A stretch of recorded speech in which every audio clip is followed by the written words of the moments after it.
ធ្លាប់តែញ៉ាំនំប៉័ងប៉ាតេទៅអត់បងប្អូនថ្ងៃនេះដែរយើងដូររសជាតិពីនំប៉័ងប៉ាតេមកនំប៉័ងខ្ទះឆាវិញម្ដងបងប្អូនហើយសម្រាប់វិធីធ្វើវិញគឺងាយមែនតើហើយបានរសជាតិឆ្ងាញ់រសជាតិដែលយើងចង់បានត្រូវមាត់ទៀតណាបងប្អូនហើយចង់ដឹងវិធីធ្វើរបៀបណាខ្លះបងប្អូនអាចតាមដានវីដេអូនេះតាំងពីដើមរហូតដល់ចប់ណាបងប្អូនសម្រាប់ខ្ទឹមបារាំងនិងប៉េងប៉ោះយើងហាន់វាល្អិតៗចឹងមកបងប្អូនដើម្បីនៅពេលដែលយើងឆាជាមួយនឹងសាច់ជ្រូកគឺវាចូលជាតិគ្នាបានល្អសាច់ជ្រូក3ជាន់បងប្អូនត្រូវចិញ្ច្រាំវាឲ្យម៉ត់មែនតែនដើម្បីកុំឲ្យវានៅសាច់ដុំសាច់ជ្រូកនឹងធំពេលដែលយើងឆាទៅគឺវាអត់សូវចូលជាតិអញ្ចឹងណាបងប្អូនហើយខ្ទឹមសហ្នឹងយើងលីងឲ្យបានឈ្ងុយទៅបន្ទាប់មកយើងធ្វើការចាក់ជាមួយនឹងសាច់ជ្រូក3ជាន់របស់យើងធ្វើការរំលីងសាច់ជ្រូករបស់យើងនឹងឲ្យសព្វឆ្អិនបានល្អហើយយើងចាក់ជាមួយនឹងខ្ទឹមបារាំងសម្រាប់ខ្ទឹមបារាំងនេះដែរយើងឆាសាច់ជ្រូកនឹងទាល់តែឆ្អិនមែនតែនដល់មើលទៅឃើញខ្ទឹមបារាំងយើងស្លោកហើយឆ្អិនបានល្អយើងចាក់ជាមួយនឹងប៉េងប៉ោះយើងធ្វើការឆាប៉េងប៉ោះខ្ទឹមបារាំងសាច់ជ្រូកនឹងត្រឡប់ទៅត្រឡប់មកទុកឲ្យវាឆ្អិនរលេះរលួយប៉េងប៉ោះនឹងខ្ទឹមបារាំងទៅបានយើងដាក់ជាមួយនឹងគ្រឿងមានដូចជាម្សៅស៊ុបប៊ីចេង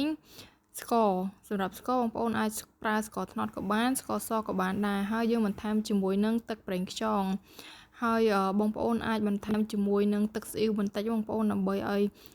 ទឹកឆារបស់យើងហ្នឹងគឺរឹតតែឆ្ងាញ់បងប្អូននេះឥឡូវឆារបស់យើងហ្នឹងគឺឡើងល្មួតល្អហើយយើងវែកវាទៅម្ខាងទៅដើម្បីយើងចាក់ជាមួយនឹងពងមាន់សម្រាប់ពងមាន់បងប្អូនអាចដាក់2គ្រាប់ក៏បាន3គ្រាប់ក៏បានដែរឲ្យតែបងប្អូនគិតថាបងប្អូនញ៉ាំអស់ដាក់ទៅហើយបន្ទាប់មកនៅពេលដែលយើងឆ្អិនហ្នឹងគឺយើងបន្ថែមជាមួយនឹងស្លឹកខ្ទឹមទៀតដើម្បីឲ្យទឹកឆានំប៉័ងរបស់យើងហ្នឹងកាន់តែមានរសជាតិឈ្ងុយឆ្ងាញ់ហើយកុំភ្លេចបន្ថែមជាមួយនឹងម្ទេសឆាផងម្ទេសឆាដាក់កាន់តែច្រើនគឺកាន់តែឆ្ងាញ់ហឹរខ្លាំងកាន់តែឆ្ងាញ់បងប្អូននេះមើលតែសាច់ពងមាន់ហើយនឹងទឹកឆារបស់យើងទៅគឺថាឆ្ងាញ់ណាស់ឡើងល្មួតហ្មងណា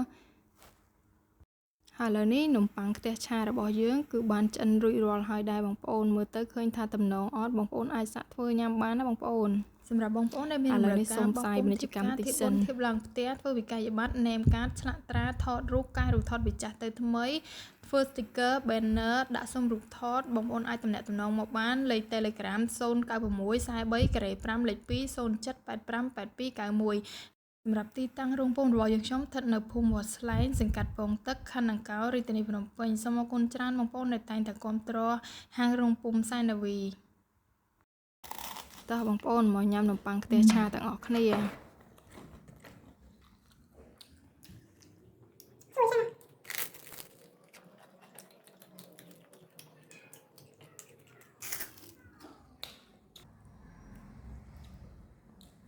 ខ្ទះឆា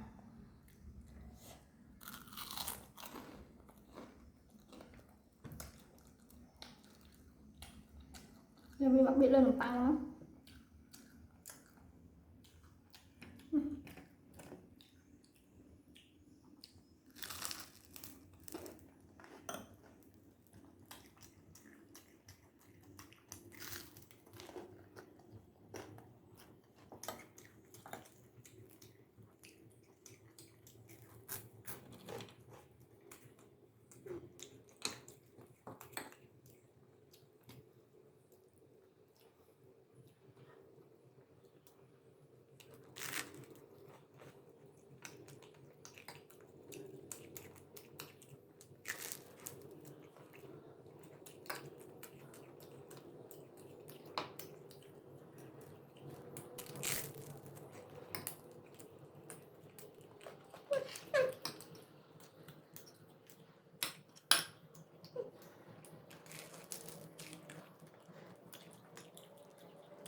បងប្អូនវីដេអូនេះមានតែប៉ុណ្ណឹងអរគុណច្រើនបាយបាយ